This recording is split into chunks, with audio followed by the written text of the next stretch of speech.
कि the area of a square park, यानी एक पार्क है जिसका shape square is the same as of a rectangular park, जो किसके बराबर है? एक रेक्टेंगुलर पार्क के एरिया के बराबर है ना। If the side of the square park is, अब इसमें दे क्या रखा है कि उस स्क्वायर पार्क का साइड 60 मीटर है, the length of a rectangular park is 90 metre, जबकि लेंथ जो है स्क्वायर पार्क का कितना मीटर है? 90 metre. Find the breadth of the rectangular park, तो हमको जो रेक्टेंगुलर पार्क है उसका क्या निकालना है? ब्रेथ, चौड़ाई निकालना। तो यहाँ पे दिया हुआ है कि area of rectangular park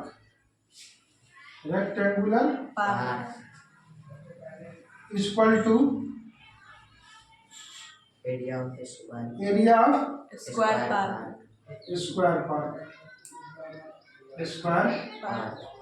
park, ठीक है। यहाँ पे एरिया ऑफ रेक्टेंगुलर पार्क मतलब एरिया ऑफ रेक्टेंगल लगेगा, क्या हो जाएगा? L into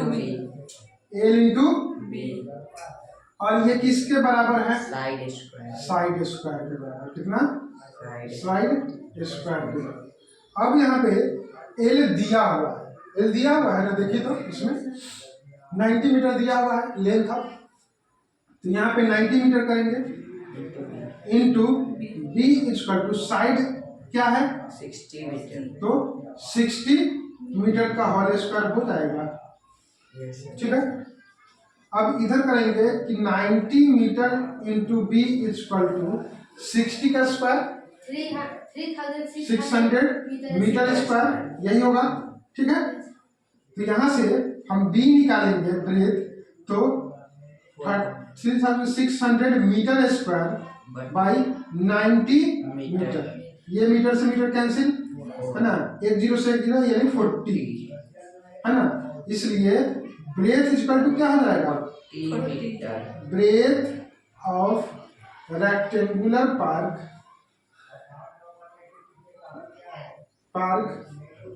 equal to 40 metre, यही आंसर हो जाएगा। The area of a square park is the same as the rectangular park, यानी किसी स्क्वायर पार्क का एरिया एक रेक्टेंगल पार्क एरिया के बराबर। If the side of a square park is equal, और साइड दे रखा है कि स्क्वायर पार्क का 60 मीटर और लेंथ रेक्टेंगुलर पार्क का दे रखा है 90 मीटर, तो पूछ रहा है कि उस रेक्टेंगुलर पार्क का ब्रेथ क्या होगा? तो area of rectangular park equal to area of square park, L into B equal to side square, 90 metre into B equal to 60 metre square है ना, 90 metre into B equal to 3600 metre square, B equal to कितना हो जाएगा? 40, तो 40 metre, यही answer हो जाएगा ना। यही कारण है a wire is in the shape of rectangle, ये जो वायर है तार किस शेप में है? Rectangular shape, it's length is, अब उस रेक्टेंगल शेप में है ना, रेक्टेंगल शेप में लेंथ कितना? 40 और breadth 22। If the same wire is rebend in the shape of square, अगर उसी वायर को फिर से मोड़ के क्या शेप दिया जाए? तो स्क्वायर, तो पूछ रहा है what will be the measure of each side, तो उस स्क्वायर शेप वाले तार का प्रत्येक साइड का मेजर कितना होगा, माप कितना होगा, और ये भी पूछ रहा है कि कौन सा एरिया होगा, यानी जो रेक्टेंगुलर शेप में होगा उसका एरिया और जो स्क्वायर शेप में होगा उसका एरिया, इस दोनों में से किसका एरिया ज्यादा होगा, ठीक है। तो सबसे पहले हम लिखेंगे यहाँ पे कि लेंथ ऑफ रेक्टेंगल वायर कितना, तो 40 ब्रेथ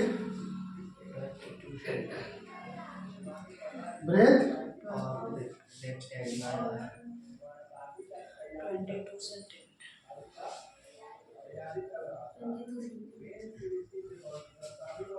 ठीक। तो हम यहाँ से क्या निकालेंगे?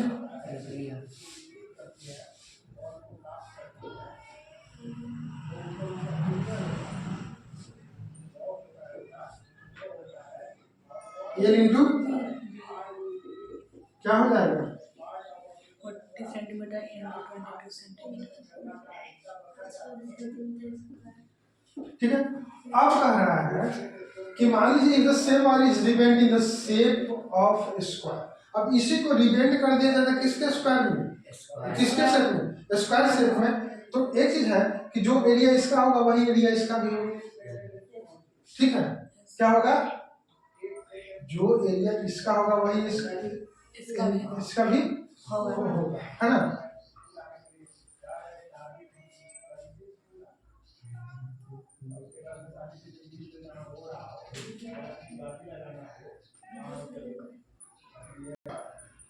Again, area of a square is equal to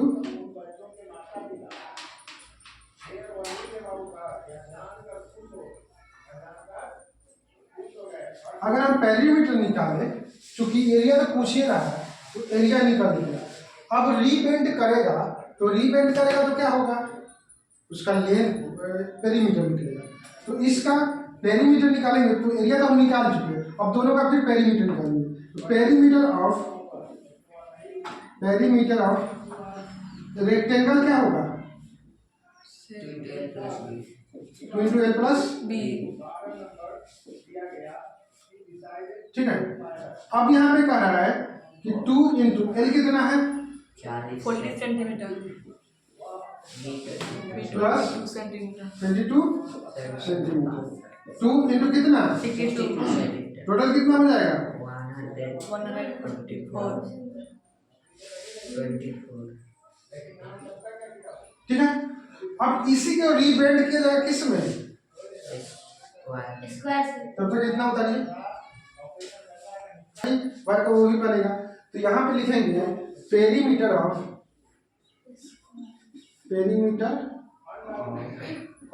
square equal to perimeter of rectangle, है ना, ऑफ रेक्टेंगल। ठीक है। अब यहाँ पे पेरीमीटर ऑफ स्क्वायर क्या होता है, तो 4 इंटू साइड होता है बराबर। हाँ, यहाँ पे तो पेरीमीटर दे ही रखा है कितना 124 centimetre.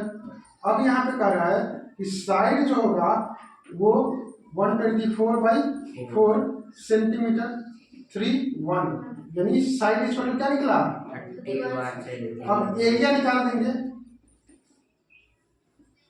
Area of square equal to कितना साइड स्क्वायर, है ना। तो 31 सेंटीमीटर का क्या हो जाएगा कितना हो जाएगा 960 सेंटीमीटर। अब यहाँ पे रेक्टेंगल का एरिया क्या निकला था 880 सेंटीमीटर स्क्वायर, और स्क्वायर का एरिया क्या निकला, तो कौन ज्यादा एरिया कवर करेगा स्क्वायर वाला, है ना। तो यहाँ पे लिखेगा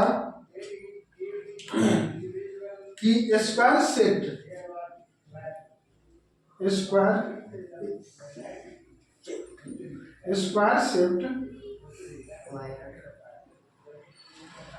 कवर्ड मोर एरिया, यानी कौन कवर ज्यादा करेगा स्क्वायर शेप। सिंपल सी बात, यहाँ पे दो चीज निकालना था, पहला तो दोनों का एरिया निकालना था, इससे बताना था कि एरिया कौन कवर ज्यादा करेगा। दूसरा कि हमको तभी एरिया निकलता जब हमको इसका साइड पता होता। तो साइड पता करने के लिए हम क्या किए, तो पेरीमीटर ऑफ रेक्टेंगल निकाले, क्योंकि उसी तार को फिर रीशेप किया जाता है, रीबेंड किया जाता है किस शेप में स्क्वायर शेप में। तो इसका पेरीमीटर इसके पेरीमीटर के बराबर हो जाएगा। तो 4 इंटू साइड वहां से निकाल दिए। चलो यहाँ पे कह रहा है कि the perimeter of a rectangle is 130 centimetre.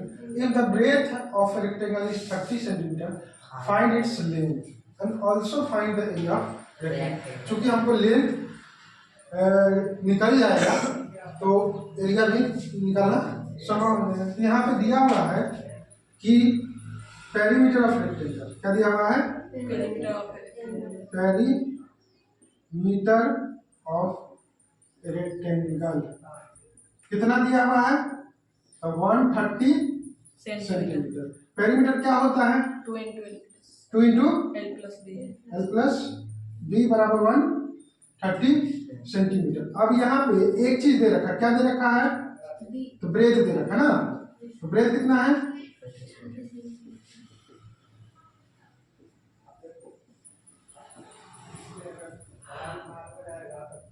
2 इधर जाएगा तो एल प्लस 30 सेंटीमीटर बराबर 130 सेंटीमीटर बाई 2 है ना, ये जगह 65 हो जाएगा। L plus 30 centimetre equal to 65 centimetre. अब यहाँ से एल निकालेंगे तो 65 सेंटीमीटर माइनस 30 सेंटीमीटर, ठीक है। यहाँ पे एल इक्वल टू क्या हो जाएगा? 35। अब लेंथ निकल गया तो नाउ एरिया ऑफ रेक्टेंगल क्या होता है? एल इंटू B एल क्या है? L 35 सेंटीमीटर, बी क्या है? 30 सेंटीमीटर। 5 दिए 15 1 10, यही क्या हो जाएगा?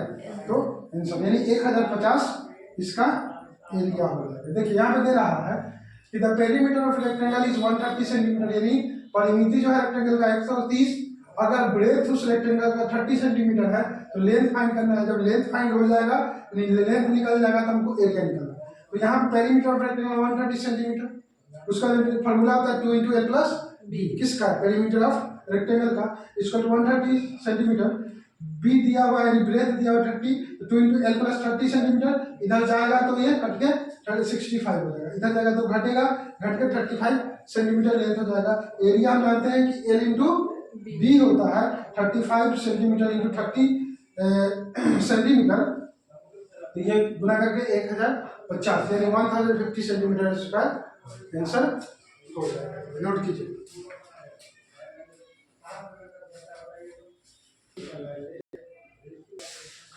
यहाँ पे कह रहा है कि ए डोर ऑफ लेंथ, यानी एक दरवाजे का लेंथ और ब्रेथ कितना कितना दे रखा है?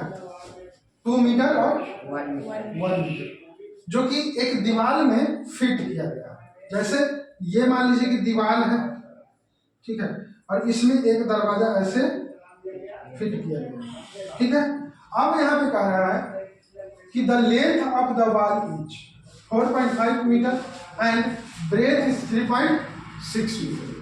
Find the cost of white washing the wall if the rate of the white washing the wall is ₹20 per meter square। इसका हिंदी हो जाएगा कि एक दरवाजे की लंबाई और चौड़ाई 2 मीटर और 1 मीटर दे रखा है, फिर उसको जिस दीवार में लगाया गया है, फिट किया गया है, उस दीवार की लंबाई है 4.5 मीटर और चौड़ाई है 3.6 मीटर, ठीक है। अब उस पर पोछा लगाना है, यानी व्हाइट वॉश करना है, उजले रंग से रंगना है। तो हम दीवार को रंगेंगे कि दूर दरवाजा को भी रंग देंगे? अरे रंगेंगे तो इस दीवार को रंगेंगे कि दरवाजा सही पूरा को रंग देंगे?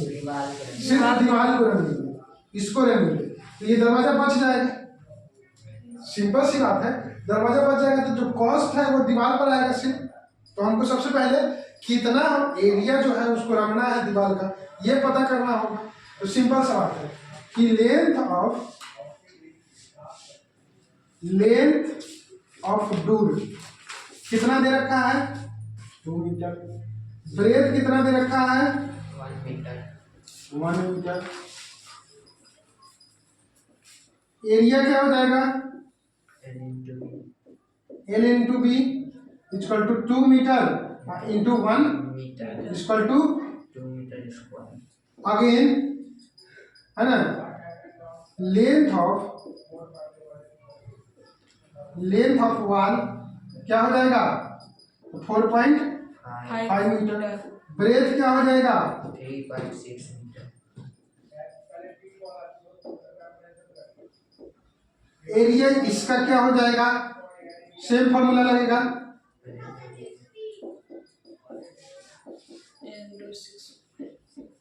क्या हो जाएगा, गुना कीजिए, तो डायरेक्ट गुना कर दीजिए 30, 24 3 27, 1 13, 0 7 5 12 के 2 6 और 1, यानी 162 मीटर .0 है ना, 2.0 मीटर स्क्वायर हो जाएगा। 60.20 60.2 हाँ, 2 डेसिमल, ठीक है, 20 हो जाएगा, ठीक है। अब यहाँ पे इसका एरिया निकल गया, इसका एरिया, तो हम क्या करेंगे, इसके एरिया में से पहले इसका एरिया घटाएंगे, है ना, रेस्ट, है ना, remaining area of wall, remaining area of wall equal to क्या हो जाएगा, तो 16.20 मीटर स्क्वायर माइनस कितना 2 मीटर स्क्वायर, कितना हो जाएगा, तो 14.20 मीटर स्क्वायर। अब इसी एरिया को हमको रखना है, अब उसका रेट क्या लगता है, तो 20 रुपये पर मीटर, है ना। कॉस्ट ऑफ वाइट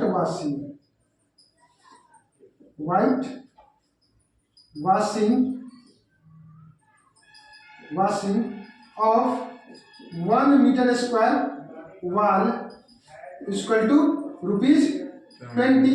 तो कॉस्ट ऑफ वाइट वॉशिंग, एक जूम कम कर देते हैं, यहाँ से कर लीजिए, cost of white washing of कितना मीटर, तो यहाँ कितना मीटर निकला, तो 14.20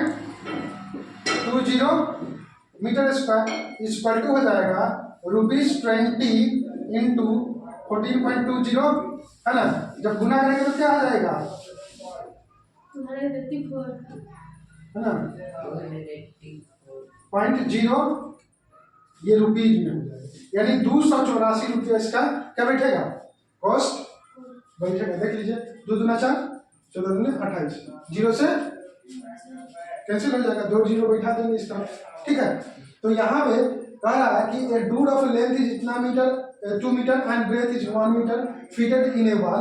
The length of wall is 4.5 meter and breadth is 3.6 meter.